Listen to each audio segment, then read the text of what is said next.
वित्त मंत्री निर्मला सीतारमण ने सोमवार को देश का आम बजट पेश किया। सरकार की तरफ से इस बार सबसे ज्यादा फोकस स्वास्थ्य सेवाओं और बुनियादी ढांचे पर किया गया, जबकि आयकर में छूट को लेकर मध्यम वर्ग को किसी भी तरह की कोई राहत नहीं दी गई। इस वक्त 2.5 लाख तक की आय पर कोई टैक्स नहीं देना पड़ता। साल 2014 में बजट पेश करते हुए वित्त मंत्री अरुण जेटली ने टैक्स में छूट की सीमा को 2 लाख से बढ़ाकर 2.5 लाख किया था और मिडिल क्लास की तरफ से यह उम्मीद की जा रही थी कि इस बार शायद यह लिमिट बढ़कर 3 लाख हो जाए, लेकिन मिडिल क्लास को टैक्स की लिमिट को लेकर नाकामी हाथ लगी। बजट 2021 में सस्ती हुई ये सब चीजें: सोना चांदी, इस्पात, स्टील, लोहा, नायलॉन वस्त्र, तांबे की वस्तुएं, बीमा, बिजली और स्टील के बर्तन। और 2021 के बजट में ये सब चीजें महंगी हुई।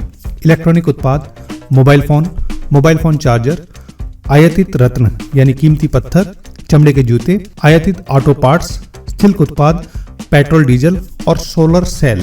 बजट में घर के खरीदारों को बड़ी राहत मिली है। सरकार ने सस्ते मकानों की खरीद के लिए आवास ऋण के ब्याज भुगतान पर 1.5 लाख रुपए की अतिरिक्त कर कटौती को 1 साल और बढ़ाकर 31 मार्च 2022 तक करने का ऐलान किया है। इस कदम से सुस्त पड़े रियल एस्टेट क्षेत्र में मांग बढ़ाने में मदद मिल सकती है।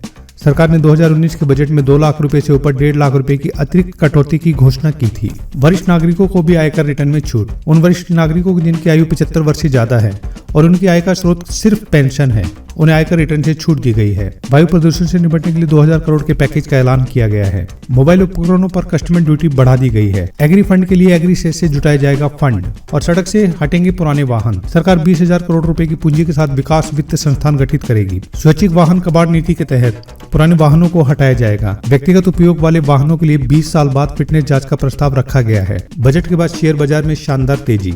सेंसेक्स 1200 अंकों से ज्यादा उछला और वहीं निफ्टी में भी 350 अंकों से ज्यादा की तेजी दर्ज की गई। सैलरीड क्लास को लेकर इनकम टैक्स को लेकर कोई बदलाव नहीं किया गया। एग्री इंफ्रा डेवलपमेंट सेस लगाया जाएगा। सिल्क पर 15% कस्टम ड्यूटी लगाने का ऐलान। चुनिंदा ऑटो पार्ट्स पर 15% कस्टम ड्यूटी लगाई जाएगी। नायलॉन और पेंट सस्ते होंगे। लोहा, स्टील और तांबा सस्ता होगा। 1 अक्टूबर 2021 से नया कस्टम ड्यूटी सिस्टम लागू होगा। मोबाइल और चार्जर महंगे होंगे।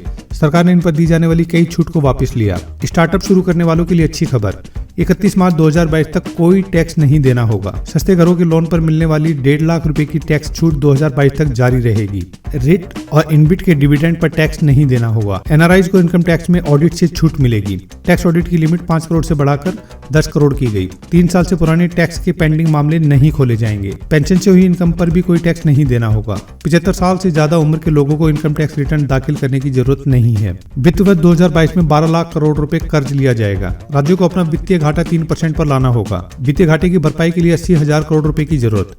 वित्त वर्ष 2022 में वित्तीय घाटा जीडीपी का 6.8% रहने का अनुमान। वित्त वर्ष 2022 में वित्तीय घाटा जीडीपी का 6.8% रहने का अनुमान।